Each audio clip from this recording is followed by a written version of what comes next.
अथ मन्त्रपाठः।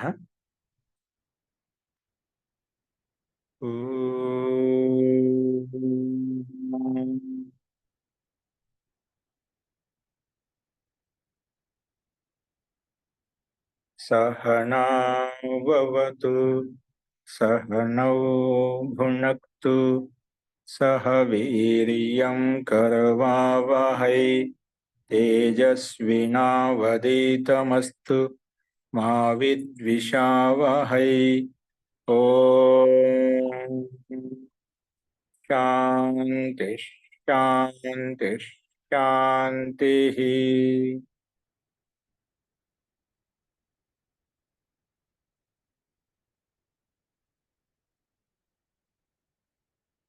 सर्वेभ्यो नमः। అందరికీ నమస్కారం అండి. మనము అష్టాధ్యాయిక పాఠంలో 5వ అధ్యాయంలో 4వ పాదం చెప్పుకుంటున్నాము. అందులో నిన్న 7వ సూత్రం వరకు మనం చూశాము. అషడక్షాశతంగ్వలం కర్మాలం పురుషాద్యుత్తర పదాత్కః అనే సూత్రాన్ని మనం చూశాము. అస్తు, నిన్న చెప్పిన పాఠంలో ఎవరికైనా ఇంకా ఏమైనా సందేహాలు ఉన్నాయా?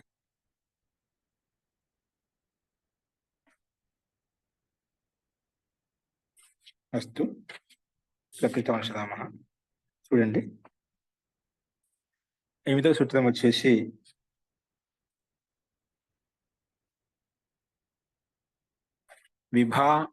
విభాషాంచేర్ దిక్ స్త్రియాం విభాషాంచే అధిక్ స్త్రియాం సంధి వలన విభాషాంచేర దిక్ స్త్రియాం. పదవిభాగం వచ్చేసి విభాష ప్రథమ విభక్తి ఏకవచనం, ఐంచేహి ప్రథమ విభక్తి పంచమ విభక్తి ఏకవచనం. విభాష ప్రథమ ఏకవచనం, ఐంచేహి పంచమ విభక్తి ఏకవచనం. అధిక్ స్త్రియాం ఏంటి? అధిక్ స్త్రియాం సప్తమ విభక్తి ఏకవచనం. సమాసం వచ్చేసి దిక్చ అశౌచ స్త్రీచ దిక్ స్త్రీ. దిక్చ అశౌచ స్త్రీచ దిక్ స్త్రీ. దిక్ స్త్రీ కర్మధారయ తత్పురుష సమాసం. నా దిక్ స్త్రీ అధిక్ స్త్రీ. తస్యాం అధిక్ స్త్రియాం అధిక్ స్త్రియాం. ఇది కర్మధారయ తత్పురుష సమాసం.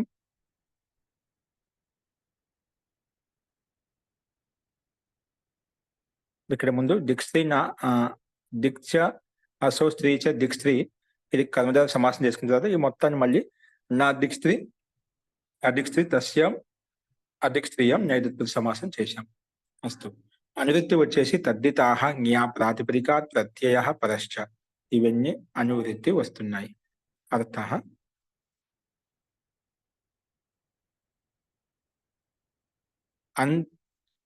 అంచత్యంతాత్ అంటే అంచు అంతాత్, అంచత్యంతాత్ ప్రాతిపదికాత్ అధిక్ స్త్రియాం వర్తమానాత్ స్వార్థే విభాషా ఖః ప్రత్యయో భవతి. స్వార్థే విభాషా ఖః ప్రత్యయో భవతి. అంచంతాత్ ప్రాతిపదికాత్ అధిక్ స్త్రియాం వర్తమానాత్ స్వార్థే విభాషా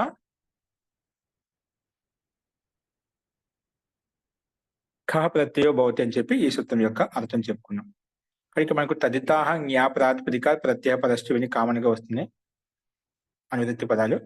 ఇప్పుడు అంటే అంచతి ఉత్తర పదంలో ఉన్నట్లయితే అంచత్యంతాత్ అంటున్నాం, అంటే అంచతి అంతిమంలో ఉండాలి. అందుకే అంచతి ఉత్తర పదంలో ఉన్నట్లయితే ఏ ప్రాతిపదికనికైతే అటువంటి దిక్వాచి స్త్రీలింగం, అంటే అంచతి ఉత్తర పదంలో ఉండాలి కానీ అలాంటి ప్రాతిపదికం దిక్వాచక స్త్రీలింగం ఉండకూడదు అన్నమాట. దిక్వాచక స్త్రీలింగం లేకుంటేనా అప్పుడు అలాంటి అర్థంలో మనకు స్వార్థంలో వికల్పంగా ఖా ప్రత్యయం వస్తుంది. అంచతి ఉత్తర పదమే హై జిస్కే ఐసే జో ప్రాతిపదిక, అంటే అంచతి ఉత్తర పదంలో ఉండేటువంటి ప్రాతిపదికం. అటువంటి ప్రాతిపదిక ఎలా ఉండాలి? అది దిక్వాచి స్త్రీలింగం ఉండకూడదు. అటువంటి ప్రాతిపదికం ఉండాలి కానీ ఆ దిశావాచి స్త్రీలింగమే ఉండకూడదు. అలాగ ఉన్నట్లయితే అటువంటి ప్రాతిపదికం చేత స్వార్థంలో ప్రాతిపదికం యొక్క అర్థం చెప్పడం కొరకు ఖా ప్రత్యయం వస్తుందని చెప్పి ఈ సూత్రం ప్రస్తావించింది. అందుకే ఉదాహరణ కూడా ప్రాక్, ప్రాచీనం, అర్వాక్ అర్వాచీనం, ప్రాక్ ప్రాచీనం, అర్వాక్ అర్వాచీనం అని చెప్పి మనకు ఉదాహరణలు కనిపిస్తున్నాయి అనమాట. చూడండి, మనకు వీటికి రూపసిద్ధి చూసినట్లయితే ప్రాక్ అంటే ప్రాపూర్వక అంచు ధాతు అనమాట. ప్రాపూర్వక అంచు ధాతు చేత మనకు మన అంటే డైరెక్ట్ గా ప్రాక్ శబ్దం పెట్టుకుని ప్రాక్ అంచు ధాతు ప్రకారంగా క్లిప్ తెచ్చుకొని ప్రాన్ శబ్దం తయారవుతున్నాం, ప్రాచ్ శబ్దం తయారవుతుందన్నమాట. మన డైరెక్ట్ గా ప్రాచ్ అనే ప్రాతిపదికం చేత మన ప్రకృతి సూత్రం ప్రకారంగా ప్రాచ్ అనే ప్రాతిపదికం చేత అది కిన్నంతం కాబట్టి సర్వాపహార లోపం చేసుకున్నాను అనమాట. అస్తు. సో ప్రాచ్ అనే శబ్దం చేత అంటే ప్రాతిపదికం చేత విభాషాయించేర దిక్ స్త్రీయాం అనే సూత్రం ప్రకారంగా వికల్పంగా ఖా ప్రత్యయం వస్తుంది. వికల్పం ఖా ప్రత్యయం వస్తుంది కాబట్టి ఖా ప్రత్యయం వచ్చినప్పుడు కాస్త ఈయన కూడా వస్తుంది అన్నమాట. ఆయన ఈ ప్రకారంగా ప్రాచ్ ఈన కాస్తాలో ఈయన ఆదేశం వస్తుంది కాబట్టి మనకు ప్రాచీన అలా శబ్దం వస్తుంది అన్నమాట. తర్వాత సుదెచ్చుకొని వృత్త విసర్గం చేసుకున్నట్లయితే ప్రాచీనం అలా వస్తుంది. ఎప్పుడైతే వికల్పంగా ఒక పక్షంలో మనకు ఖా ప్రత్యయం రాదో ప్రా శబ్దం అలాగే ఉంటుంది కాబట్టి సామాన్యంగా సు తెచ్చుకుంటాము. సుకి లోపం చేసినట్లయితే ప్రాచ్ అవుతుంది. తర్వాత అంతిమ చకారానికి మనకు జలాంజేషం అంతే ప్రకారంగా వావసానే అవసానే ప్రకారంగా కకారం వచ్చేస్తుంది. అందుకే ప్రాచ్ అయిపోతుంది. ప్రాచ్ ప్రాక్ రెండు వస్తాయన్నమాట. వావసన ప్రకారంగా ఆ చకార స్థానంలో పదాంతే చక కవర్ గాది చోకు ప్రకారం తీసుకోవచ్చు అన్నమాట. చోకు మనం తీసుకోవచ్చు. ఇక్కడ పదాంత చకారానికి కవర్గం వస్తుంది అన్నమాట. అందుకే ప్రాక్ వచ్చేస్తుంది అన్నమాట. ఓకే, సో ప్రాక్ అనే రూపం మనకు ఈ రకంగా సిద్ధిస్తుంది. అలాగే ప్రత్యక్ ప్రతీచీనం, ప్రాక్ ప్రాచీనం అని చూశాము. అర్వాక్ అర్వాచీనం, అర్వాక్ అర్వాచీనం అంటే ఇక్కడ అర్వాక్ శబ్దం కదా. అర్వాక్ అనేది ఇక్కడ అర్వన్ పూర్వంలో ఉంటే అంచుధాతువు చేత అర్వాచ్ శబ్దం తయారు చేసుకుంటాం అన్నమాట. అది కూడా మనం పూర్వంలో కొన్ని ప్రయత్నం తెచ్చుకొని మనం తయారు చేసుకుంటాం. అర్వాచ్ శబ్దం తయారవుతున్నాడు. అర్వాచ్ శబ్దం చేత మన ప్రకృతి సూత్రం ప్రకారంగా ఖా ప్రయత్నం తెచ్చుకున్నట్లయితే అర్వాచ్ ఖ కాస్త ఈయన ఆదేశం అర్వాచ్ ఈయన కలిపితే అర్వాచ్ ఈయన. ఎప్పుడైతే మళ్ళీ దగ్గర సూచించుకుని చూస్తాను అమి పూర్వ చేసినట్లయితే అర్వాచీనం అలాగా సిద్ధిస్తుందన్నమాట. అలాగే ఖా ప్రత్యయం రానప్పుడు సామాన్యంగా అర్వాక్ అంటే తెచ్చుకొని సులోపం చేసుకుంటాం. హలింగి అభ్యర్థిగా సుతీసే ప్రయుక్తం హల్ ప్రకారంగా మళ్ళీ అంచెం చకానికి కాకరం చేసుకున్నట్లయితే అర్వాక్ అనే రూపం సిద్ధిస్తుందన్నమాట. హుకు ప్రకారంగా. అస్తు. నెక్స్ట్ చూడండి, ఈ రకంగా మనం 2 రూపాయలు అర్థం చేసుకోవాలి. అవి ఇక్కడ మనకి ఇవ్వబడ్డాయి సూత్రాలు. ఇవి దిశావాచి కాదు. అలాగే అంచతి అంతిమంలో ఉన్నటువంటి ప్రాతిపదికం కాబట్టి మనకు ప్రకృతి సూత్రం ప్రకారం ఖా ప్రతి వికల్పంగా చేసుకున్నట్లయితే ఈ రకంగా రూపాలు సిద్ధించాయి. నెక్స్ట్ చూడండి, జాత్యంతాచ్చ బంధుని. జాత్యంతాచ్చ బంధుని. జాత్యంతాత్ పంచమే విభక్తి ఏకవచనం ఛ అవిభక్త్యంత నిర్దేశ. జాత్యంతాత్ పంచమే ఏకవచనం ఛ అవిభక్త్యంత నిర్దేశ. బంధుని సప్తమి విభక్తి ఏకవచనం. సమాసం వచ్చేసి జాతిర్ అంతే యస్య స జాత్యంతః. జాతిః అంతే యస్య సహ జాత్యంతః తస్మాత్ జాత్యంతాత్. జాతి శబ్దం అంతిమంలో ఉంది, ఏ శబ్దాలకి దాన్ని జాత్యంతం అంటామాట. జాతిః అంతే యస్య సహ జాత్యంతః తస్మాత్ జాత్యంతాత్. ఇది బహువ్రీహి సమాసము. అనువృత్తి వచ్చేసి తద్దితాః జ్ఞా ప్రాతిపదికాత్ ప్రత్యయః పరశ్చ. ఇవన్నీ అనువృత్తి వస్తున్నాయి. అర్థః జాత్యంతాత్ ప్రాతిపదికాత్ బంధుని అంటే బంధుని అంటే తాత్పర్యం ద్రవ్యే అర్థం వచ్చింది. బంధుని ద్రవ్యే వర్తమానాత్. చూడు, బంధుని శబ్దం ఏదో బంధు అంటే ఏదో బంధు అర్థం తీసుకెళ్తాయి కానీ ద్రవ్య శబ్దం ద్రవ్యవాచక శబ్దం అంటే బంధుని అంటే ద్రవ్యే వర్తమానాత్ ప్రాతిపదికాత్.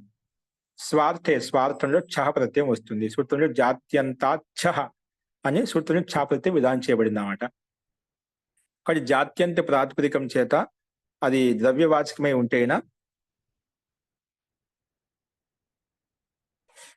మనకు స్వార్థంలో ఛా ప్రత్యయం వస్తుందని చెప్పి మనం సూత్రరాశం చెప్పుకున్నాం. స్వార్థంలో ఛా ప్రత్యయం వస్తుందని చెప్పి. అందుకే ఉదాహరణకు బ్రాహ్మణ జాతీయ, బ్రాహ్మణ ఇత్యర్థ. బ్రాహ్మణ జాతి బ్రాహ్మణుడు అని అర్థం తీసుకుంటాం. క్షత్రియ జాతీయ, అలాగే జాతిరస్మిన్ బధ్యతే లేదా వ్యజ్యతే తద్ బంధు ద్రవ్యమితి యావత్ ద్వయోర్ విభాషయోర్ మధ్యే అయం విధిరితి కృత్వా నిత్యో భవతి. ద్వయోర్ విభాషయోర్ మధ్య రెండు విభాష వికల్పములకు మధ్యలో అయం విధి చేసి నిత్యో భవతి అని చెప్పి చెప్పబడింది. బంధు శబ్దసే జాతి జిస్మే బద్ధు హో వహు వ్యక్తు హో వహు ద్రవ్య కహాతా హై. ద్రవ్యం అంటే దీన్ని ఓపెన్ చేసి చెప్పాడు. బంధు శబ్దసే జాతి, జాతి అంటే జిస్మే బద్ధు హో, ఎందుకైతే బంధించబడిందో లేదా వ్యక్తం చేయబడిందో అటువంటి ద్రవ్యాన్ని, అటువంటి దాని వ్యక్తం ఏదైతే అవుతుందో వహు ద్రవ్య కహాతా హై, దాన్ని ద్రవ్యం కింద చెప్పుకున్నాం. अर्थात जाति के अभिव्यक्ति द्रव्यादि होने से द्रव्य जाति का बंधु कहता है. जाति की अभिव्यक्ति जाति की अभिव्यक्ति అది ద్రవ్యాధీనంగా ఉంటుందన్నమాట. అది ఏ జాతి ద్రవ్యాన్ని బట్టి మనం చెప్తాం. బట్ జాతి యొక్క అభివ్యక్తి, జాతిని ఏ రకంగా అభివ్యక్తం చేస్తాం, ఏ విధంగా తెలియచేస్తామంటే ఆ ద్రవ్యాన్ని ఆధారం చేసుకుని చెప్తామట. ద్రవ్యాధీనంగా ఉంటుందన్నమాట. ద్రవ్యాధీనంలో ఉంది కాబట్టి ద్రవ్య జాతిక బంధు అని చెప్పుకుంటాం. ద్రవ్య జాతి యొక్క బంధుకి అని చెప్పుకుంటాం.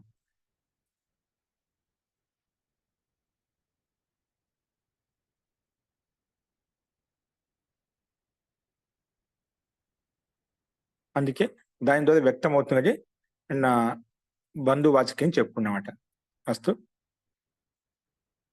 జాతి అంతమే హో, జాతి అంతమే హై జిస్కే. జాతి శబ్దం అంతిమంలో ఉంది ఏ శబ్దానికైతే, ఏ ప్రాతిపదికానికైతే. అటువంటి ప్రాతిపదికం చేత ద్రవ్యం గమ్యమానంగా ఉన్నట్లయితే స్వార్థం చాపత్యం వస్తుంది. అందుకే బ్రాహ్మణ జాతీయ, బ్రాహ్మణ జాతి వాళ్ళ అంటే బ్రాహ్మణ వ్యక్తి. క్షత్రియ జాతి, క్షత్రియ జాతి వాళ్ళ అని చెప్పి అర్థం.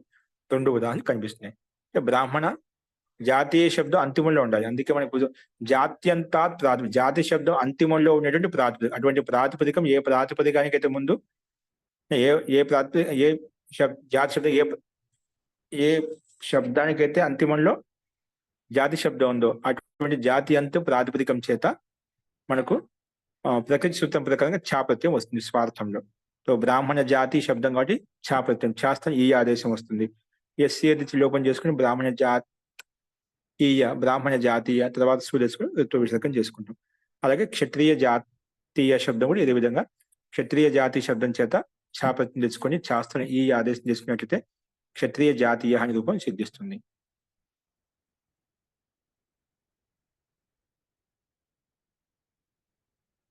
ద్వయోర్ విభాషయోర్ మధ్య అయం విధి కృత్వ. రెండు విభాషముల అంతర్గతంలో ఇది విధి చేసి నిత్యం భవతి అంటే ఇక్కడ వికల్పం కాకుండా నిత్యం వచ్చిందన్నమాట.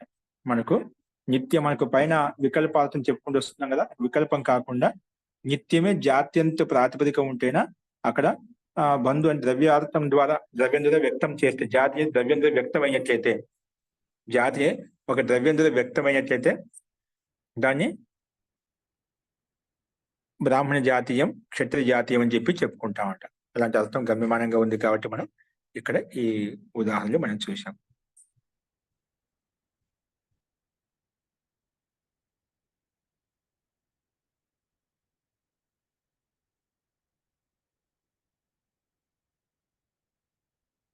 అస్తు నెక్స్ట్ చూడండి. స్థానాంతాత్ విభాష సస్థానేనేతి చేత్. స్థానాంతాత్ విభాష సస్థానేనేతి చేత్. సస్థానేనేతి చేత్. స్థానాంతాత్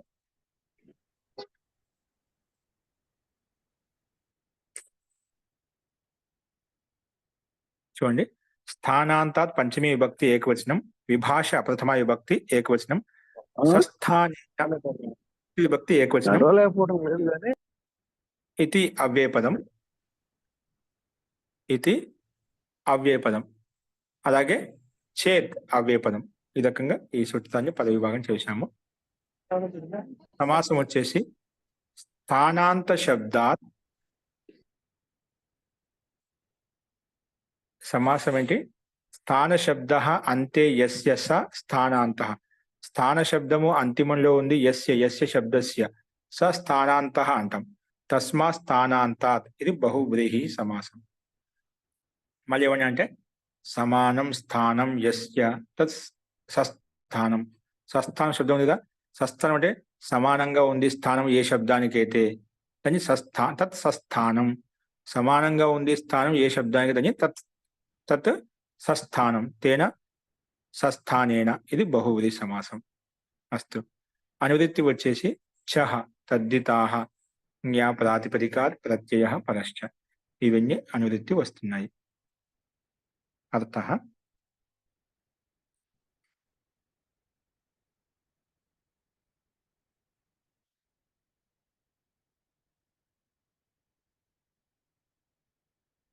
చూడండి. స్థానాంతాత్ ప్రాతిపదికాత్ పుచ్చః తద్దితాః జ్ఞా ప్రాతిపదికాత్ ప్రత్యయ పరశ్చ. ఇవన్నీ అనువృత్తి వస్తున్నాయి. అర్థః స్థానాంతాత్ ప్రాతిపదికాత్ ఛ ప్రత్యయో భవతి. స్థానాంత ప్రాతిపదికం స్థాన శబ్ద అంతిమంలో ఉన్నటువంటి ప్రాతిపదికం. అలాంటి స్థానాంత ప్రాతిపదికం చేత ఛ ప్రత్యయం వస్తుంది వికల్పంగా. ఛ ప్రత్యయం విభాష భవతి వికల్పంగా వస్తుంది. కానీ సస్థానేన, సస్థానం చెప్పే కదా, సస్థానం చెప్పుకున్నాం. సమానం స్థానం సస్థానం. ఇంకా సస్థానేన తుల్యేన చేత్ స్థానాంతం అర్థవత్ భవతి. స్థానాంతం అర్థవత్ భవతి. సస్థానేన తుల్యేన చేత్, సస్థానేన తుల్యేన చేత్ స్థానాంతం అంటే అర్థవత్ భవతి, అర్థవత్ వస్తుంది అన్నమాట. స్థానాంతం అర్థవత్ భవతి అంటే స్థానాంత ప్రాతిపదికం చేత ఛ ప్రత్యయం వికల్పంగా వస్తుంది. కానీ ఒకవేళ ఆ సస్థాన తుల్యసే స్థానాంత అర్థో, ఆ సస్థాన శబ్దం అంటే సమానం స్థానం సస్థానం చెప్పిన ఆ సమాన స్థానం ఎలా ఉండాలి, సస్థానం ఎలా ఉండాలంటే స్థానాంత అర్థాన్ని ఇచ్చే విధంగా ఉండాలి. అంటే సమాన స్థానాన్ని చెప్పే విధంగా ఉండాలి. అటువంటి సందర్భంలో మనకు ఈ సూత్రం ద్వారా ఛ ప్రత్యయం వికల్పంగా చేసుకుంటాం. అందుకే ఉదాహరణ పిత్రాతుల్య పితృస్థానీయ అంటే సస్థానం అంటే అదే సమాన స్థానం. అంటే పితృస్థానీయ అంటే పితృస్థానంలో ఇంకొక పిత నా పితృతుల్యు పితృకి సదృశ్యంగా నాకు హెల్ప్ గా ఉంటాయండి, సహాయంగా ఉంటాయండి. అంటే పిత లేకపోతే పితాకి సదృశ్యంగా అంటే పితృస్థానాన్ని పొందాడు, సమాన స్థానం ఇద్దరికి అంటే ఆ రకంగా భావిస్తున్నాను అనమాట. అందుకే సమాన సస్థానార్థం గమ్యమానంగా ఉంది కాబట్టి ఇక్కడ మనకు ప్రకృతి సూత్రం ప్రకారం వికల్పంగా ఛ ప్రత్యయం తెచ్చుకున్నాం. పిత్రాతుల్య పితృస్థానీయ, పితృస్థాన వికల్పంగా వస్తుందా ఒకసారి వస్తుంది దాని పక్షంలో, అలాగే పితృస్థాన శబ్దం అలాగే ఉంటుంది. అలాగే మాతృస్థానీయ మాతృస్థాన ఇవి సస్థానార్థం కూడా మనకు విద్యమానంగా ఉంది కాబట్టి స్థానాంతర ప్రాతిపదికం పితృస్థాన స్థాన శబ్దం అంతిమంలో ఉన్నటువంటి ప్రాతిపదికం. పితృస్థాన ప్రాతిపదికం చేత స్థానాంతరం గమ్యమానంగా ఉంది కాబట్టి అలాంటి అర్థంలో ఛ ప్రత్యయం తెచ్చుకుంటాం. ఒకసారి ఛ ఈ ఆదేశం వస్తుంది. సస్థాన ఈయ ఎస్సీ లోపం చేసుకుని పితృస్థాన ఈయ పితృస్థానీయ అలా వస్తుంది. తర్వాత తెచ్చుకుని ఋత్వ విసర్గం చేసుకుంటాం. అలాగే పితృస్థాన శబ్దం చేత మనకు సామాన్యంగా సమాసాంతం కాబట్టి ప్రాతిపదిక సంధ్య ఉంది కాబట్టి మనకు సు తెచ్చుకుని సుకి ఋత్వ విసర్గం చేసుకుంటాం. ఇక్కడ ఎందుకంటే వికల్పంగా మనకు ఒక పక్షంలో రాదు, ఛ ప్రత్యయం రాదు. అక్కడ సామాన్య సు తెచ్చుకుని ఋత్వ విసర్గం చేసుకుంటాం. అలాగే మాతృస్థానీయ కూడా మాతృస్థాన శబ్దం చేత స్థానాంత ప్రాతిపదికం కాబట్టి ఛ ప్రత్యయం తెచ్చుకున్నట్లయితే ఛాస్థానం ఈయ ఆదేశం చేసినట్లయితే మాతృస్థానీయ సు తెచ్చుకొని విసర్గం చేసుకుని మాతృస్థానీయ రూపం సిద్ధిస్తుంది. అలాగే మాతృస్థాన ఛ ప్రత్యయం రాని పక్షంలో అర్థం చేసుకోవాలి. నెక్స్ట్ చూడండి. కిమేతిం గవ్యయ గాధాంవ ప్రకర్షే, గాధాంవ ద్రవ్య ప్రకర్షే. కిమేతిం గవ్యయ గాధాం ద్రవ్య ప్రకర్షే. కిమేతిం గవ్యయ ఘాత, కిమేతిం గవ్యయా ఘాత్ ఇది పంచమీ విభక్తి ఏకవచనం. ఆం లుప్త ప్రథమాంత నిర్దేశ. అద్రవ్య ప్రకర్షేషుడు అదాం ఇక్కడ మనం విభాగం చేసుకున్నట్లయితే పదాలు ఎలా ఉన్నాయి చూడు. కిమేతిం గవ్య గాధాం, కిమేతిం గవ్య ఘాత్ అని చెప్పుకున్నాం.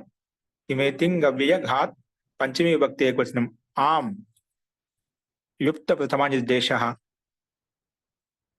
అలాగే అద్రవ్య ప్రకర్షే ఆము కాదు ఆము కాబట్టి ఊకి అక్కడ అద్రవ్య ప్రకర్షలో ఆ ఉంది కాబట్టి ఏనాదేశం చేశాం. యనాదేశం చేసేదికి గాదాం వ అలా వచ్చేసింది, ఆ వచ్చింది అన్నమాట. అంటే వకారం వచ్చేసి ఊ స్థానంలో. అందుకే అద్రవ్య ప్రకర్షే ఇది సప్తమి విభక్తి ఏకవచనంలో ఉంది. కించ ఏతిచ తింగ్ చ 3 ఉన్నాయి ఇక్కడ. కించ ఏతిచ తింగ్ చ తర్వాత కిం ఏతింగ్ అవ్యయ, అవ్యయాఘాత్ అని చెప్పారా, అవ్యయం చ. మొత్తం కించ ఏతి సూత్రం నుండి పదాలు విడగొట్టుకున్నాం.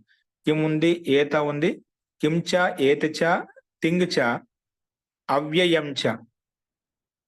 అవ్యయం చ మొత్తం కలుపుకుంటే కిమేతింగ్ అవ్యయే, కిమేతింగ్ అవ్యయాని, తేభ్య కిమేతింగ్ అవ్యయే, కిమేతింగ్ అవ్యయః,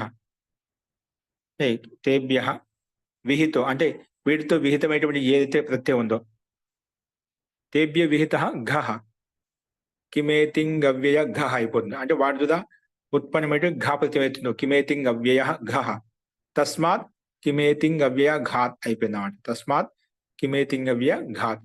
ఇక్కడ ముందు ద్వంద్వ సమాసం చేసుకున్నాం, తర్వాత షష్ఠీ తత్పురుష సమాసం చెప్పినాం. అంటే తేషాం ఘ, వాటితో ఘా ప్రత్యయం అని చెప్పినాం. కాబట్టి ఇక్కడ ద్వంద్వ గర్భ షష్ఠీ తత్పురుష సమాస.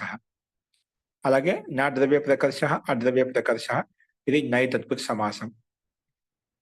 నై తత్పురుష సమాసం. ఇక్కడ పిం చ ఏత్ చ తింగ్ చ అవ్యయం చ ఇది కిమేతింగ్ అవ్యయాని, తేభ్యో విహిత, వీడి ద్వారా విహితమైనటువంటి యొక్కః, దాన్ని కిమేతింగ్ అవ్యయ, కిమేతింగ్ అవ్యయ, కిమేతింగ్ అవ్యయ ఘః, తస్మాత్ ఘాత్. అలాగా మనం చూసాం విగ్రహ వాక్యాన్ని.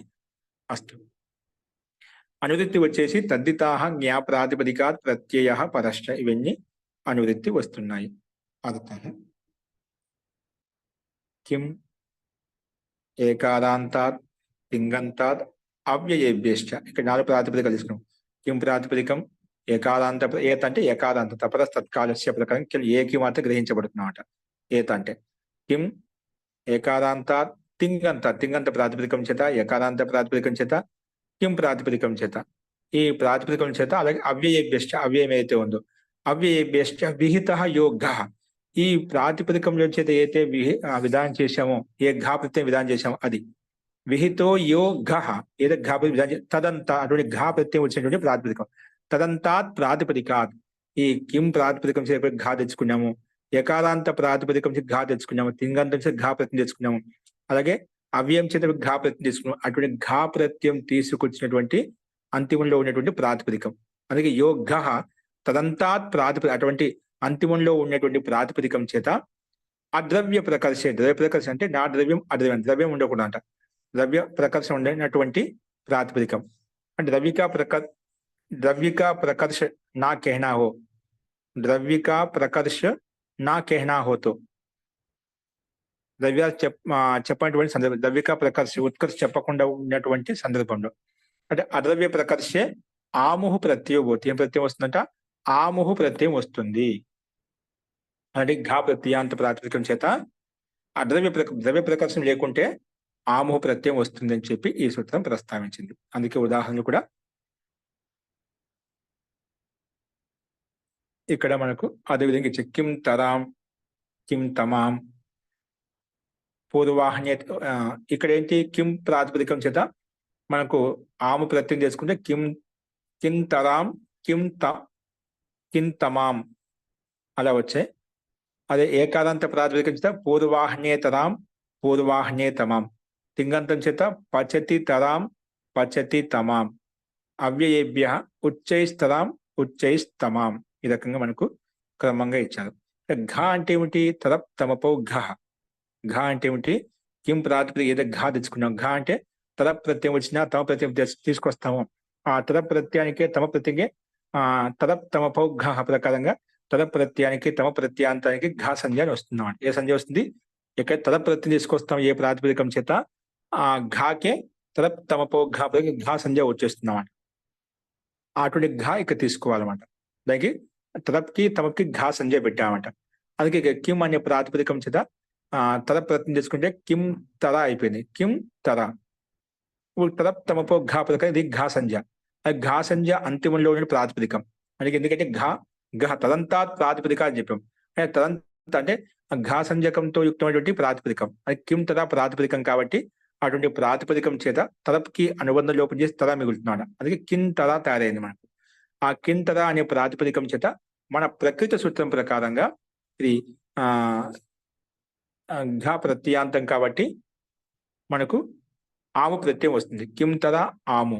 ఆముక అనుబంధ లోపం చేస్తే ఆమ్ మిగులుతుంది అన్నమాట. కిం తర ఆమ్. ఎస్ లోపం చేసుకుని కిం తర ఆమ్ కలిపితే కిం తరాం. కిం తరాం సు తెచ్చుకుంటాం. ఆ సుకి లోపం వస్తుందన్నమాట. అంగ్యాభ్యో దీర్ఘ సత్యస్య ప్రయుక్తం హల్ ప్రకారం అది కింద ఇచ్చారు సంకేతం. కిం తరపు ఆమ్. కిం తరాం అలా వస్తున్నాయి. కిం తరపు కిం ప్రాతిపదికం తరపు వచ్చింది. తరప్ ప్రత్యయం ఘా సంజ్ఞ ఉంది. అంటే ఘా సంజ్ఞకంతో యుక్తమైనటువంటి ప్రాతిపదికానికి మన ప్రకృతి సూత్రం ప్రకారంగా ఆమ్ తెచ్చుకునేట్లయితే కిం తరాం అనే రూపాలు సిద్ధిస్తాయి. దో మేసే అధిక్ కుత్సిత్ అంటే తద ప్రత్యయం తమ ప్రత్యయం ఏ అర్థాలు వస్తాయి? ద్వివచన విభజ్యోపరే తదిబియస్నో ప్రకారం తద ప్రత్యయం వస్తుంది. అలాగే అతిశాయన తమిబిష్టునో ప్రకారం తమ ప్రత్యయం వస్తుంది. చాలా మందిలోంచి ఒకరు ఎన్నుకునేటప్పుడు తమపు, ఇద్దరు ఉంచి ఒకరు ఎన్నుకునేటప్పుడు అక్కడ తద ప్రత్యయాలు వస్తాయి. అందుకే దోమేసి అది కుత్సిత్. ఇద్దరిలో కిం తరం అంటే ఇద్దరిలో ఇతను ఎక్కువ కుత్సితమైనటువంటి వాడు అనే అర్థంలో ఇక్కడ కిం తరం శబ్దం. అదే కిం తమాం ఇక్కడ తమ ప్రత్యయం కాబట్టి చాలా మందిలోంచి ఎక్కువ కుత్సితమైనటువంటి వాడు అలాంటి అర్థంలో మనం తీసుకోవాలి. కిం తమపు కిం తమ వస్తుంది. తర్వాత ఆము ప్రత్యయం వస్తుంది. ఆము ప్రత్యయం అనుబంధం లోపేసి ఆ మిగులుతుంది. తర్వాత ఎస్ లోపం చేసుకుని కిం తమాం. తర్వాత సు వస్తుంది. సుకి అలింగ్యాది లోపం చేసుకుని కిం తమాం అనే రూపం సిద్ధిస్తుందన్నమాట. నెక్స్ట్ పూర్వాహ్నే తరాం. పూర్వాహ్న శబ్దం. పూర్వాహ్న శబ్దం చేత మనము ఏకారాంతం కావాలి కదా, ఏకారాంత ప్రాతిపదికం అంటున్నాం. సో ఏకారాంత ప్రాతిపదికం కాబట్టి మనకు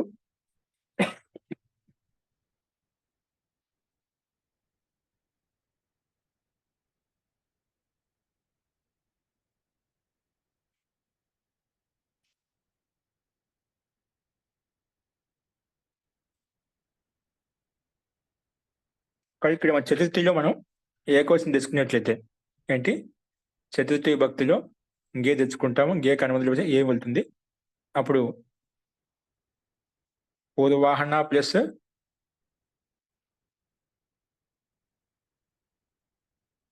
ఈ సప్తమిలో తీసుకోవచ్చు. ఏకాదంత పూర్వాహనే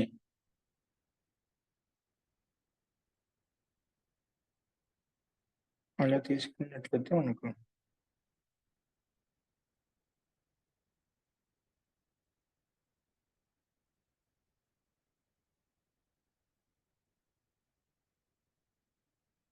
పూర్వాహని అనేది మనకు సప్తమ్యంతం.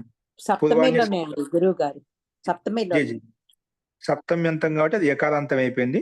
ఏకారాంతం కాబట్టి ఏకారాంత ప్రాతిపదికం చేత మనకు ప్రకృతి సూత్రం ప్రకారం ఆము వచ్చింది అన్నమాట. ఎందుకంటే ఏకారాంత ప్రాతిపదికం చెప్పాం కాబట్టి మనకు ఆము కనుమతి లోపం చేస్తే ఆమెది.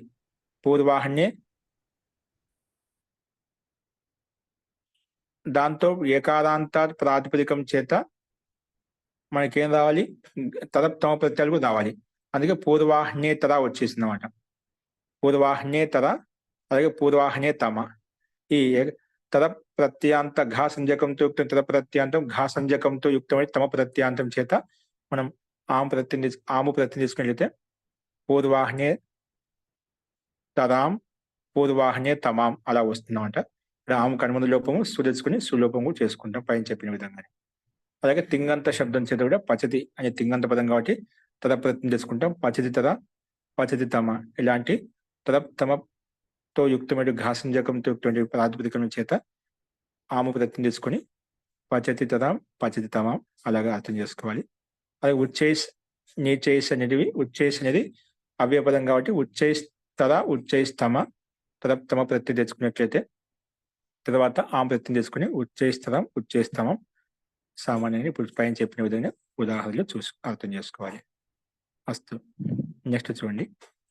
యహాసే సంపూర్ణ సూత్రకి అనువృత్తి 12వ సూత్రం వరకు కింది వరకు వస్తుంది అన్నమాట. అర్థ సూత్రార్థం చూడండి. అముచ ఛందసి. సూత్రం ఏంటి? అముచ ఛందసి. అము లుప్త ప్రథమాంత నిర్దేశ చ అవ్యయపదం. ఛందసి సప్తమి విభక్తి ఏకవచనం. అనువృత్తి వచ్చేసి కిమేతింగవ్యయ గాధాం వత్ ద్రవ్య ప్రకర్షే తద్ధితాః జ్ఞా ప్రాతిపదికాత్ ప్రత్యయః పరశ్చ. ఇవన్నీ అనువృత్తి వస్తున్నాయి. అర్థః కిం ఏకారాంతాత్ తింగంతాత్ అవ్యయేభ్యశ్చ విహితో యోగ్య తదంతాత్ అర్ధవ్య ప్రకర్షే అము ఆముక రెండు వచ్చేసామట. అంటే ఈ చకారం ఇక్కడ అముచ అము చకారం చేత ఆము ప్రత్యయం పైన కూడా వచ్చేసింది. కానీ ఛందసి విషయమే ఉండాలి. అము ఆముచ ప్రత్యయో భవతః ఛందసి విషయ. ఛందసి విషయం అయితే అమ్ము కూడా వస్తుంది, ఆము కూడా వస్తుంది అన్నమాట. అంటే పైన చెప్పిన ఉదాహరణ ఇక్కడ తీసుకుంటాం మనం. అక్కడ అక్కడ పచ్చతి తరం ఉంది కదా, అక్కడ కిం కిం తరాం కిం తరం కూడా వస్తుంది, కిం తమం కూడా వస్తుంది ఒకసారి. ఒకసారి కిం తరాం కిం తమం అలాగే ఇక్కడ తీసుకోవచ్చు మనం.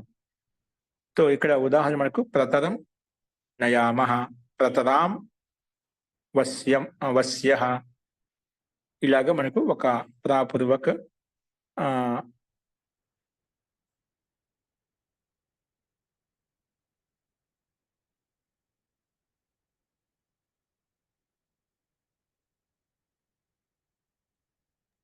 ప్రా అంటే అవ్యయం కంటే పరంగానే తరపు విధించారండి.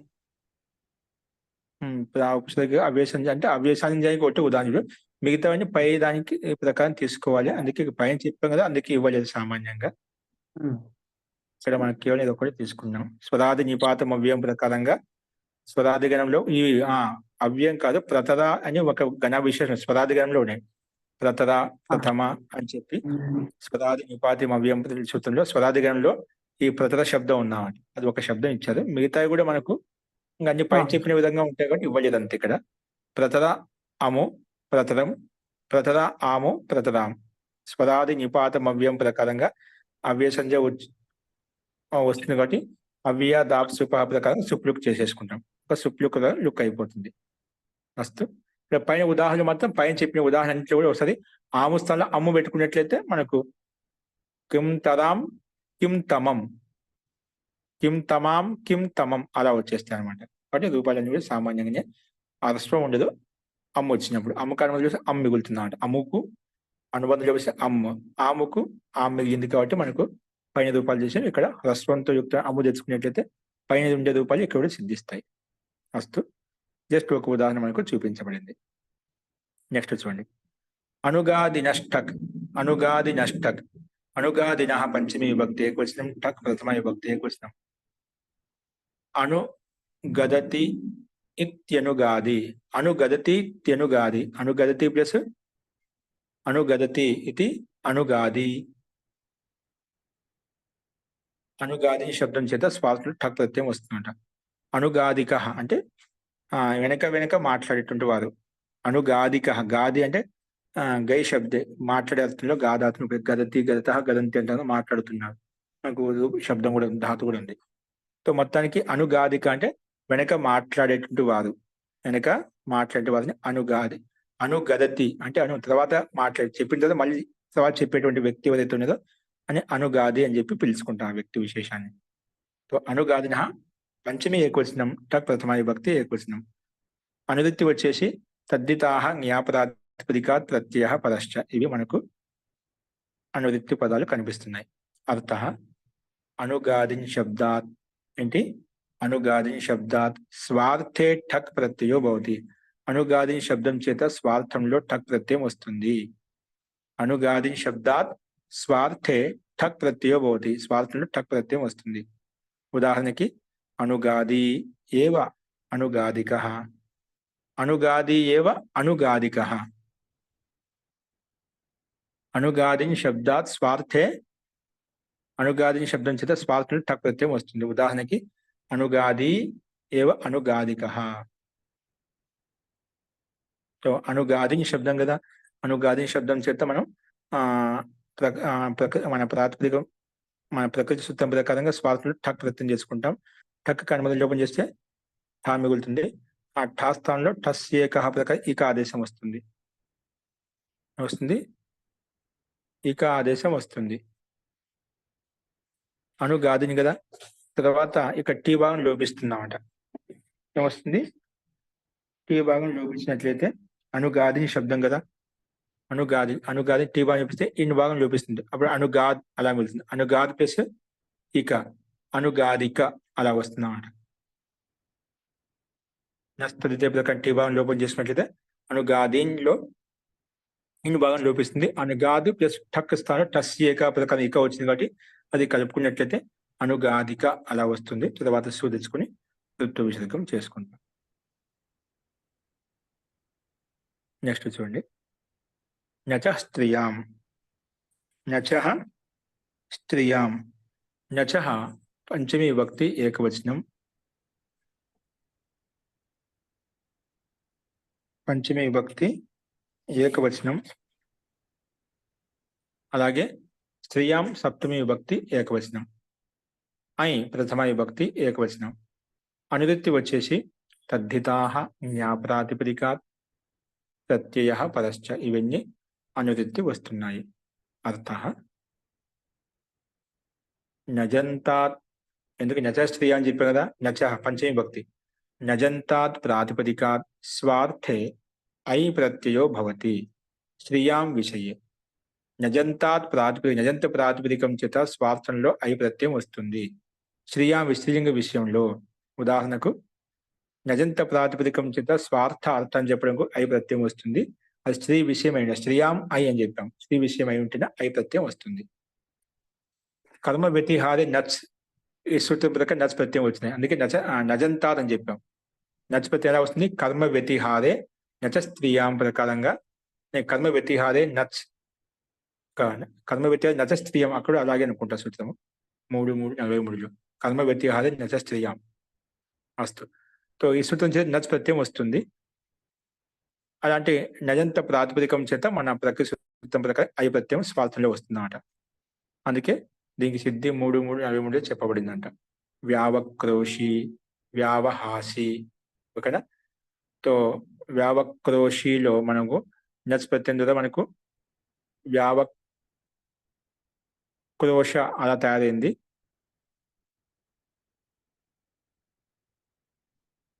మనకు 3:43 ఇచ్చారా.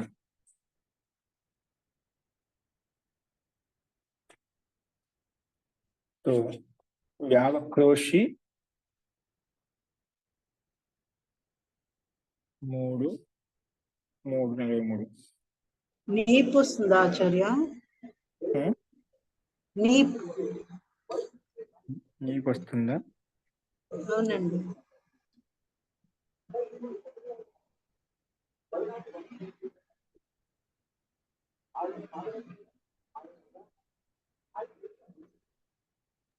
ఐ ప్రత్యయం వచ్చింది కదండి, టిడ్డాణై దైసచ్ దగ్నచ్ మాత్రచ్, దాంతో నీప్ వస్తున్నాను.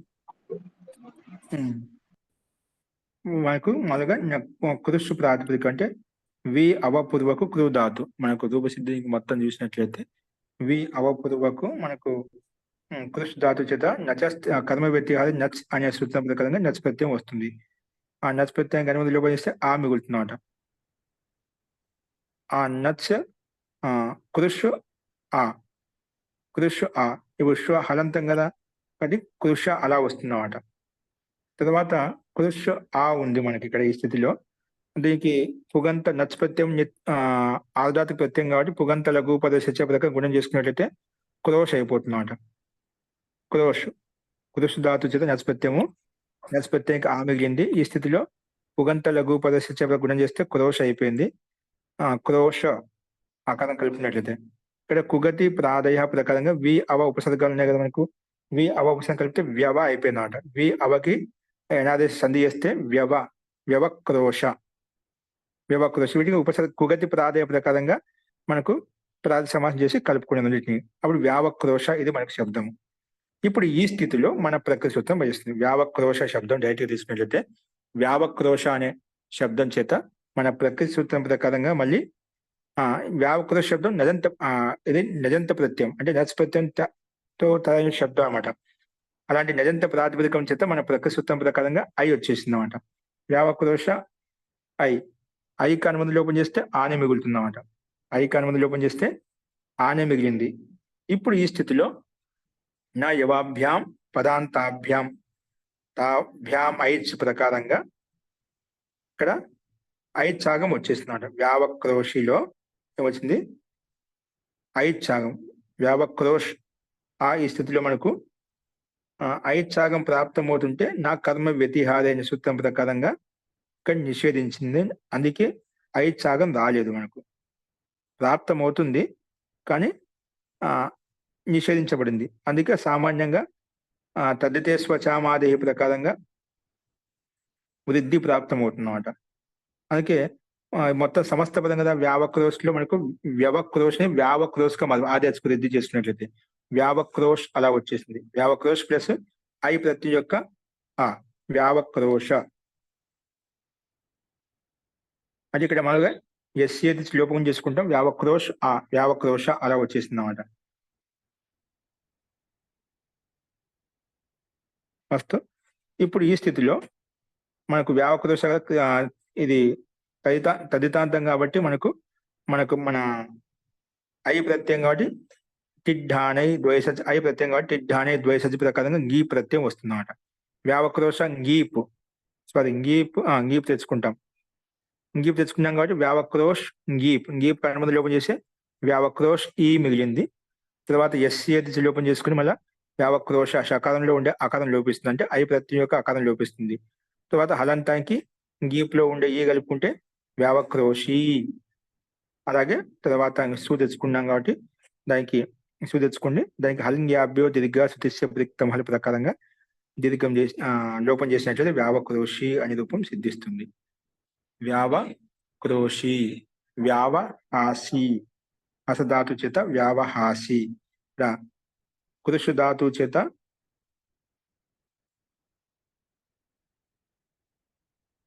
వ్యావక్రోషి శబ్దం చేసాం. హస్తాతు చేత వ్యావహాసి కూడా మనం ఇదే విధంగా అర్థం చేసుకోవచ్చు. హస్తాతు చేత నస్పత్యం చేసుకుని వ్యావహాసి అలా రూపం వస్తుంది అన్నమాట.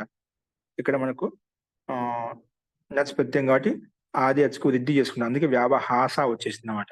ఎక్కడైతే మనకు కృష్ ధాతువుకు గుణం చేస్తే పుగంత లఘు పదశ క్రోస్ అయిపోయింది. ఇక్కడ హస్ ధాతుకు అతో పదాయ ప్రకారం పదాకి దీర్ఘం చేసుకున్నట్లయితే వ్యావహాస వస్తుంది అన్నమాట. హాస శబ్దం వస్తుంది. ఓకేనా. అత ఉపదాయ ప్రకారంగా ఇతి ప్రత్యయత అంగస్య ఉపదాయ దీర్ఘో భవతి వృద్ధి వృద్ధి భవతి. ఉపదాయకు వృద్ధి చేస్తే హాస వచ్చేస్తుంది అన్నమాట. అస్తు అందుకే వ్యావహాస. తర్వాత స్త్రీలింగంలో గీప్ తెచ్చుకొని వ్యావహాసి సేమ్ అదే విధంగా వస్తుంది. కృష్ ధాతు ఇక్కడ హస్ ధాతు కాబట్టి ఒకసారి పుగంత లఘు బస గుణం చేసుకుని వ్యావక్రోస్ అయిపోయింది. అతోపదాయ ప్రకారం వృద్ధి చేసుకుని వ్యావహాస అయిపోయింది. తర్వాత ఐ ప్రత్యయం తెచ్చుకున్న తర్వాత వ్యావహాసి అనే రూపం మనకు సిద్ధిస్తుంది. కాబట్టి మనం డైరెక్ట్గా ఎక్కడైతే వ్యావక్రోష వ్యావహాస ఈ డైరెక్ట్గా ప్రాతిపదికముల చేత మన ప్రక్రియ నజంత ప్రాతిపదికం కాబట్టి ఈ స్థితిలో మన ప్రకృతి సూత్రం ప్రకారంగా ఐ ప్రత్యయం తెచ్చుకున్నట్లయితే ఈ ఐ ప్రత్యయం కూడా వ్యావక్రోష వ్యావహాస అనే ప్రాతిపదికం అర్థాన్ని బోధిస్తుంది, అదే అర్థాన్ని బోధిస్తుంది. అందుకే స్వార్థంలో ఐ ప్రత్యయం చెప్పుకున్నాం కాబట్టి రూపాలు ఈ రకంగా మనకు సిద్ధిస్తాయి. ఫస్ట్ నెక్స్ట్ చూడండి. అని నూనః అన్ ప్రథమ విభక్తి ఏకవచనం, ఎనూనః పంచమి విభక్తి ఏకవచనం. అనువృత్తి వచ్చేసి తద్దితాః జ్ఞాప ప్రాతిపదిక ప్రత్యయ పరశ్చ ఇవన్నీ అనువృత్తి వస్తున్నాయి. అర్థ ఇనునంతాత్ ఏంటి ఇను ప్రత్యయం అంట. ఇనునంతాత్ ప్రాతిపదికాత్ ఏ విధంగా మనం నజంతాత్ ప్రాతిపదిక అని చెప్పి ఇనుని ప్రత్యాంతం. ఇనునంతాత్ ప్రాతిపదిక స్వార్థే అను ప్రత్యయో భవతి. సామ్రావిణం సాంకూటినం సామ్రావిణం సాంకూటినం ఇవి కూడా మనం అక్కడ 44 సూత్రంలో తయారు చేసుకున్నాం. సామ్రావిణం సాంకూటినం అని చెప్పి ఇవి సేమ్ అదే విధంగా సిద్ధిస్తాయన్నమాట. సామ్రావి ఇక్కడేంటి ఎనునంతాత్ ప్రాతిపదిక స్వార్థే అను ప్రత్యయో భవతి అని చెప్పుకున్నాం. ఉదాహరణ సామ్రావిణం సాంకూటినం.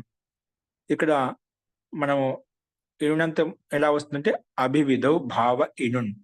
ఏంటి అభివిధౌ భావ ఇనున్ అంటే ఇక్కడ సామ్రావిణం అంటున్నాం కదా, సాంకూటినం అంటే ఇక్కడ సామ్రావిణం సాంకూటినం. ఇక్కడ సామ్రావిణంలో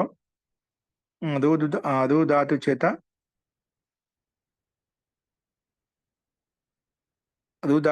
ఇన్ను ప్రయత్నం చేసుకుంటే రుణిన్ అలా వస్తుందన్నమాట. రుణిన్ శబ్దం వస్తుంది. తర్వాత వృద్ధి చేసుకుంటే రువుకి వృద్ధి చేసుకుంటే రవ్ అయిపోతుంది. పక్కన ఇను ఉంది కాబట్టి ఆ ఆదేశం వస్తుంది, రావిన్ వస్తుంది అన్నమాట. ఒక సమ్ ఉపసర్గం కలుపుకునేది సంరావిన్. సంరావిన్ తర్వాత మన ప్రకృతి సూత్రం ప్రకారంగా ఇది ఉన్నంత ప్రాతిపదికం కాబట్టి ఈ ప్రాతిపదికం చేత మనం ఏం తెచ్చుకుంటాం, ప్రత్యయము అని ప్రత్యయం తెచ్చుకుంటాం. అని ప్రత్యయానికి అనుమతి లోపం చేస్తే ఆ మిగులుతుంది అన్నమాట. సమ్ కదా, ఇక్కడ ఆ తెచ్చుకుని ఇది చేసుకున్నట్లయితే మళ్ళీ సామ్రావిన్ వచ్చిందన్నమాట. సామ్ రావిన్. ఇప్పుడు ఈ స్థితిలో సామ్రావిన్ ఆ సామ్రావిణ, సామ్ రావిణ తర్వాత సు తెచ్చుకొని సుస్థానం అమ్ము అమి పూర్వ చేసుకుని సామ్రావిణం. ఇక్కడ అట్ కుప్వాంగం వ్యవాయ ప్రకారం నత్వం కూడా వచ్చేస్తుంది. అలాగే సామ్ కుటినం, ఇక్కడ సంపూర్వక కుటుధాతు సంపూర్వక కూటధాతు. కూటధాతు చదువు కూడా ఇన్ను ప్రత్యయం తెచ్చుకుంటాం. ఇన్ను అనుబంధ లోపం చేస్తే ఇన్ను మిగులుతుంది. కూటు ఇన్ను, కూట ఇన్ను. ఇప్పుడు ఏమవుతుంది, కూట ఇన్ను. ఇక్కడ కూడా మనం సము ఉపసర్గం కాబట్టి కుగతి ప్రాతిపదిక ప్రకారంగా ప్రాతి సమాసం చేసుకుంటాం. అప్పుడు సమ్ కూటిన్ అలా వస్తుంది. సమ్ కూటిన్. ఈ స్థితిలో మళ్ళీ ఇది ఇనునంత ప్రాతిపదికం కాబట్టి మన ప్రకృతి సూత్రం ప్రకారంగా అనినున ఇనునంత ప్రాతిపదిక అని ప్రత్యయం భవతి. అని ప్రత్యయం వస్తుంది సమ్ కూటిన్ అన్. ఈ స్థితిలో ఇక్కడ మన టీ భాగం లోపం చేసుకుంటాం. టీ భాగం లోపం చేస్తే Sam kootu, Sam kootu Sam కుట అలా వస్తుంది. సామ్ ఇన్ని భాగంకి నష్ట టీ భాగం లోపం వస్తుంది కానీ అన్ పదైతే ప్రాప్తమైంది. కానీ దీనికి ఒక సూత్రం ఉంది, ఇనన్ ఎనపత్యే. ఏంటి ఇనన్ ఎనపత్యే, ఇనంత ప్రాతిపదిక ఇనంత ప్రాతిపదిక ఉంటేనా అక్కడ అనపత్య అది అపత్యార్థం కాకుంటేనా అది ప్రకృతి భావం అవుతుంది. అంటే ప్రకృతి భావం నిషేధిస్తుంది అన్నమాట. ప్రకృతి భావం నిషేధ హోగయ. అంటే ఇక్కడ మనకు ఏంటి అనుపద ఉన్నప్పుడు మనకు టీ భాగం లోపం అవుతుంటే, లోపం ప్రాప్తం అవుతుంటే ఇక్కడ దానికి ప్రకృతి భావం వచ్చిందన్నమాట. అంటే ప్రకృతి భావం వచ్చిందంటే ఇక్కడ అంటే లోపం రాలేదు. లోపం రాలేదు కాబట్టి మనకు ఇన్ అలాగే ఉంది. ఇన్ అలాగే ఉంది కాబట్టి అన్లో ఉండే ఆ కలుపునే సంకుటీన అలా వస్తుంది అన్నమాట. సంకుటీన అలా వచ్చింది కాబట్టి మళ్ళా సు తెచ్చుకొని సాంకుటీనం అలాగ రూపం మనకు సిద్ధిస్తుంది అన్నమాట. అది ఇక్కడ అర్థం చేసుకోవాలి. అస్తు ఇక్కడ ఏంటి విశేషంగా ఇనన్ ఎనపత్య ప్రకారంగా టీ భాగానికి ఇనంత ప్రాతిపదిక ఉన్నప్పుడు అక్కడ టీ భాగానికి లోపం కాదని చెప్పి విశేషంగా నిషేధించింది. అది ఇక్కడ మనం విశేషంగా గమనించాలి. నెక్స్ట్ చూడండి, ఇవి శుద్ధికి మనకు అక్కడ కూడా 3:3:44లో స్పష్టంగా మనకు పరిశిష్టంలో ఇవ్వబడ్డ 1వ భాగంలో అక్కడ గమనించండి. మళ్ళీ ఒకసారి చూడండి, మీకు బాగా ఇప్పుడు ఇంకా బాగా అర్థమవుతుంది. నెక్స్ట్ అనికి అనువృత్తి 16 సూత్రం వరకు వస్తుంది. ఇక్కడ చూడండి, విసారినో మత్స్యే, విసారిన పంచమి విభక్తి ఏకవచనం, మత్స్యే సప్తమి విభక్తి ఏకవచనం. అనువృత్తి వచ్చేసి అన్న తద్దితాః జ్ఞాప్రాతిపదికాత్ ప్రత్యయః పరశ్చ. అర్థః విసారిన్ శబ్దాత్ స్వార్థే అన్ ప్రత్యయో భవతి, మత్స్యే అభిధేయే. సూత్రంలోనే ఉంది మనకు, విషాదిన్ అనే శబ్దం చేత స్వార్థంలో అన్ ప్రత్యయం వస్తుంది. విషాదిన్ శబ్దం చేత స్వార్థం ఏమొస్తుంది, అన్ ప్రత్యయం వస్తుంది. ఎప్పుడు మత్స్యే అభిధేయ, మత్స్యవార్థం. మత్స్య అంటే మచిలీ, మచిలీ అర్థం అంటే చేప, మత్స్య అంటే చేప మచిలీ. సో ఇలాంటి అర్థం అభిధేయాత్మకంగా ఉన్నట్లయితేనా, మత్స్య అభిధేయాత్మకంగా ఉన్నట్లయితే మనకు విషాదిన్ అనే శబ్దం చేత సూత్రంలో ఇచ్చిన ప్రాతిపదికం చేత స్వార్థంలో అన్ ప్రత్యయం వస్తుంది. అప్పుడు వైసారినో మత్స్య, విసారిన్ అనే ప్రాతిపదికం చేత అన్ ప్రత్యయం తెచ్చుకున్నట్లయితే విసారిన్ అన్, విసారిన్ ఆ నిత్ ప్రత్యయం కాబట్టి ఆ తెచ్చుకుని ఇది చేసుకున్నాం. వైసారిన్ ఆ కలుపుకుంటే వైసారిన, తర్వాత సు తెచ్చుకొని ఋతు విసర్గం చేసుకున్నట్లయితే వైసారిన. ఇక్కడ వైసారిన్ కాబట్టి అట్ కుప్వాంగ్ వ్యవాయపి ప్రకారం కూడా జ్ఞాపకం చేసుకుంటాం. వైసారినో మత్స్య అంటే విచారణే వాలి మచిలీ, విచరణే వాలి మచిలీ అంటే విచరించేటువంటి తిరిగేటువంటి చేప ఏదైతే ఉందని వైసారినో మత్స్య. చేప ఎప్పుడు తిరుగుతూ ఉంటుంది, విచరిస్తూ ఉంటుంది, తిరుగుతూ ఉంటుంది కాబట్టి వైసారిన మత్స్య అని చెప్తాం. అంటే కొన్ని చేపలు ఇలా చెప్తున్నా అంటే కొంచెం అలా కూడా ఉంటాయి, ఒకే చోట ఉంటాయేమో. అడుగు బాగా పైకి రావు, విచరించే ఎక్కువగా ఒకే చోట ఉండొచ్చు, స్థానికంగా ఉండొచ్చు. అలాగే గతిశీలంగా ఒక చేపని చెప్తున్నా అంటే అది సందర్భాన్ని బట్టి చెప్పబడింది. అస్తు సంఖ్యాయాః క్రియాభ్యవృత్తి గణనే కృత్వసుత్సు. సంఖ్యాయాః క్రియాభ్యవృత్తిగణనే కృత్వసుచ్. సంఖ్యాయాః పంచమి విభక్తి ఏకవచనం, క్రియాభ్యవృత్తిగణనే సప్తమి విభక్తి ఏకవచనం, కృత్వసుచ్ ప్రథమ విభక్తి ఏకవచనం. వర్తనం వృత్తి, వర్తనం వృత్తి. అభితః ఆసమంతాద్ వర్తనం అభ్యావృత్తి. అభితః నాలుగు వైపు నుంచి లేదా అన్ని వైపు నుంచి సంపూర్ణంగా వర్తనం ఏదైతే ఉందని అభ్యావృత్తి అంటాం. అంటే అభ్యావృత్తి అని ఒక మాటలో పౌనఃపుణ్యం ఇత్యర్థః. పౌనఃపుణ్యం అంటే క్రియాభ్య శబ్దాన్ని ఇక్కడ దాన్ని ఓపెన్ చేసి చెప్పానమాట. క్రియాభ్యవృత్తి గణం ఏంటి అంటే పౌనఃపుణ్యం అంటే మళ్ళీ మాటి మాటికి మళ్ళీ మళ్ళీ అని అర్థం. పౌనఃపుణ్యం. క్రియాభ్యవృత్తి గణనే కృత్వసుచ్చు అంటే క్రియాభ్యవృత్తి, క్రియ అనేది అభ్యావృత్తి జరిగినప్పుడు అంటే పౌనఃపుణ్యంగా జరిగినప్పుడు, క్రియ మాటి మాటి జరిగినప్పుడు అలాంటి అర్థంలో మళ్ళీ మళ్ళీ చేసే అర్థం, మళ్ళీ మళ్ళీ తినే అర్థం, మళ్ళీ మళ్ళీ ఆ చేసే అర్థాన్ని చెప్పేది దాన్ని క్రియాభ్యవృత్తి అంటాం. అలాంటి అర్థంలో కృత్వసుచ్ ప్రత్యయం వస్తుందంట. వర్తనం అంటే వృత్తి, వ్యాపారం ఏదైనా కావచ్చు. అభితః అంటే ఆసమంతా వర్తనం సంపూర్ణంగా ఏదైతే ఉంటుందో దాన్ని అభ్యావృత్తి. అస్తు. ఇక్కడ గతి తత్పురుష సమాసం చేశాం. గతి తత్పురుష సమాసం. క్రియాయాః అభ్యావృత్తి క్రియాభ్యవృత్తి. క్రియాభ్యవృత్తి, క్రియ యొక్క అభ్యావృత్తిని క్రియాభ్యవృత్తి అని చెప్పుకుంటాం. క్రియాయాః అభ్యావృత్తి క్రియాభ్యవృత్తి షష్ఠీ తత్పురుష సమాసం. అస్తు.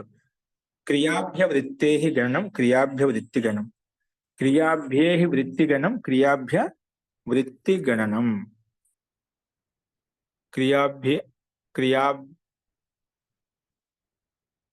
క్రియాభ్యవృత్తిః క్రియాభ్యవృత్తేః గణనం క్రియాభ్యవృత్తిగణం. క్రియాభ్యవృత్తిగణం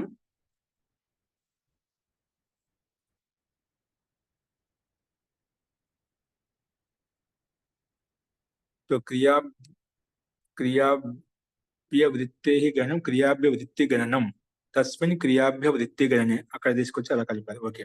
క్రియాభ్యవృత్తిగణనం తస్మిన్ క్రియాభ్యవృత్తిగణనే షష్ఠీ తత్పురుష సమాసం. అస్తు. అనువృత్తి వచ్చేసి తద్ధితాః జ్ఞా ప్రాతిపదికాత్ ప్రత్యయః పరశ్చ. ఇవన్నీ అనువృత్తి వస్తున్నాయి. అర్థః క్రియాభ్యవృత్తిగణనే వర్తమానేభ్యః సంఖ్యావాచిభ్యః శబ్దేభ్యః స్వార్థే కృత్వసుచ్ ప్రత్యయో భవతి. క్రియాభ్యవృత్తి క్రియ మాటి మాటి జరిగే అర్థంలో వర్తమానంగా ఉండే సంఖ్యావాచి శబ్దం, సంఖ్యావాచి ప్రాతిపదిక ఉండేటైతే అటువంటి ప్రాతిపదికం స్వార్థంలో కృత్వసుచ్ ప్రత్యయం వస్తుంది.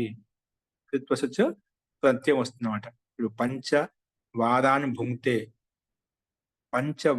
భుంక్తే పంచకృత్వః, సప్తవారాన్ భుంక్తే సప్తకృత్వః. ఇక్కడ వారంటే మాటి మాటికి అంటే 5 సార్లు తింటున్నాడు అని పంచకృత్వః అని చెప్తాం అతన్ని. అంటే మాటి మాటికి మళ్ళీ కొంచెం కొంచెం అలానే తినడం 5 సార్లు తింటున్నాం అన్నమాట, ఒకేసారి తినకుండా.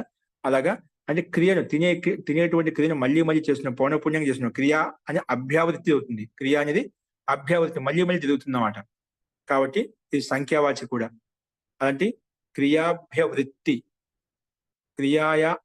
క్రియాభ్యవృత్తి అని చెప్తాం కదా.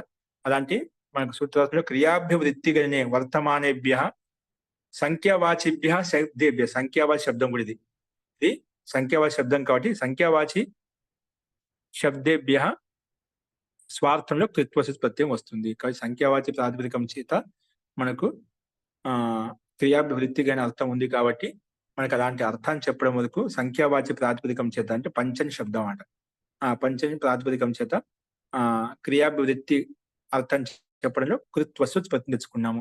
ఆ కృత్వసుచ్ కనుమలు లోపం చేసి కృత్వస్ మిగులుతుంది. కృత్వస్ తర్వాత పంచంలో ఉండే నకారం లోపిస్తుంది. నలోప ప్రాతిపదికాంతస్య ప్రకారంగా.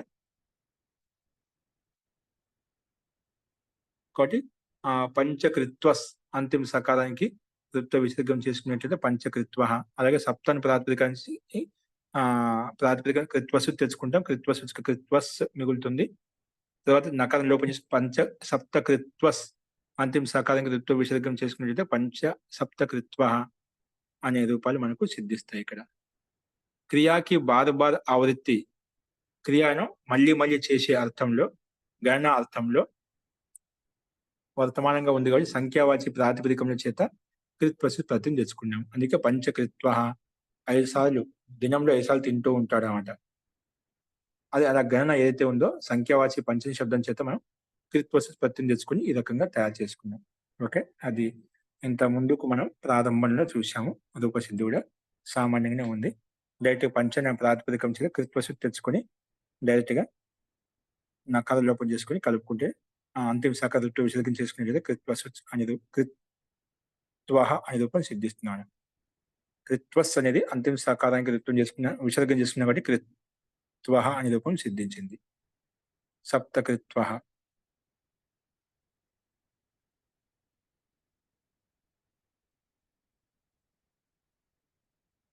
నెక్స్ట్ చూడండి, ఇది కూడా ద్వి త్రి చతుర్భ్య సుచ్.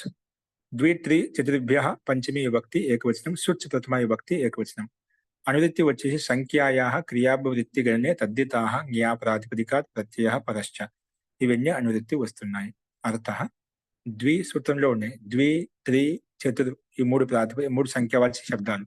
ద్వి త్రి చతుర్ ఇత్యేతేభ్య సంఖ్యావాచి సంఖ్యావాచి శబ్దం చేత క్రియాభ్యవృత్తి గణనే క్రియ అభ్యవృత్తి అర్థంలో క్రియను మళ్ళీ చేసే అర్థంలో వర్తమానంగా ఉన్నట్టు ప్రాతిపదికం చేత సంఖ్యావాచి ప్రాతిపదికం చేత సుచ్చు ప్రత్యయం వస్తుంది. ఇది కృత్వ శుచో అపవాదం. అక్కడ కృత్వ శుచి ప్రత్యయం వస్తుంటే దాన్ని బాధించి ఒక 2 సంఖ్య 3 4 2 3 4 సంఖ్యలు ఉంటే అక్కడ మాత్రము కృత్వ శుచి రాదు. పై సూత్రం ప్రకారం ప్రాప్తం అవుతుంటే ఈ సూత్రం దాని అపవాదం దాన్ని బాధించి ఏది శుచ్ ప్రత్యయం వస్తుందని చెప్పి శుచ్ ప్రత్యయం తీసుకొచ్చింది అన్నమాట. అప్పుడు ఏమవుతుంది, శుచ్ కర్మలు సు మిగులుతుంది అన్నమాట. శుచ్ కర్మలు సు మిగులుతుంది కాబట్టి ద్విర్ బొంగితే సు కాదు, శుచ్ కర్మలు సకాలం పొలి మిగులుతుంది అన్నమాట. ఆ సకారంకే ఋతు విసర్గం చేసుకుంటాం. అందుకే ద్విర్ భుంగితే త్రిర్ భుంగితే చతుర్ భుంగితే రేపం కనిపిస్తుంది కదా, అది సుకి రేపం వచ్చేసింది. అంత భుంగితే ఉంది కాబట్టి అక్కడ మనకి మిగిలిన క్రియ ఏం చేయలేదు అన్నమాట. ద్విర్ భుంగితే త్రిర్ భుంగితే చతుర్ భుంగితే అనే రూపాలు మనకు కనిపిస్తున్నాయి. కింద చూడండి, ద్వి సుచ్. ఆ సుచ్ అనుమతులు సకాలం పొలిపోయింది, ద్విస్ అయిపోయింది. దానికి వధువు చేసుకుంటాం. దానికి అనుమతి లోపం చేసిన ద్విర్ అయిపోతుంది. ద్విర్ భుంగితే పక్కన రేపం భుంగితే శబ్దం ఉంది కాబట్టి మనకు రేపం అలాగే ఉండిపోయినాయి. అందుకే ద్విర్ భుంగితే. ఒకవేళ మనం ఋతు విసర్గం చేసుకున్నట్లయితే ద్విహి అనే రూపం సిద్ధిస్తున్నమాట. పక్కన భుంగితే ఉంది కాబట్టి ఆ సంధి చేస్తే మళ్ళీ ఆ రేపం ముందుకు వెళ్ళిపోయినా ద్విర్ భుంగితే అయిపోయింది. ఈ రకంగా ద్విర్ అంటే 2 సార్లు తింటున్నాడు, 3 సార్లు తింటున్నాడు, 4 సార్లు తింటున్నాడు అలాంటి అర్థాన్ని చెప్పడం కొరకు మనకు ఇక్కడ ఈ శబ్దాన్ని ఈ 3 సంఖ్యావాచి శబ్దముల చేత సూచి ప్రత్యయం తీసుకునేప్పుడు రూపాలు ఈ రకంగా ఉంటాయి. చతుర్భుంక్తి. ఓకే, అది ఈ రకంగా మనం చూసాము. నెక్స్ట్ ఏకస్య సకృత్య అనేది మనం రేపు చూద్దామండి. అస్తు. ఇందులో ఏదైనా సందేహాలు ఉన్నాయా?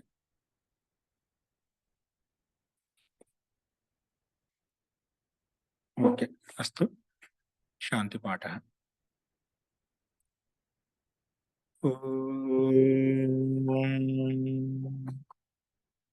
సర్వే భవంతు సుఖినః, సర్వే సంతు నిరామయాః, సర్వే భద్రాణి పశ్యంతు, మా కశ్చిత్ దుఃఖభాగ్ భవేత్.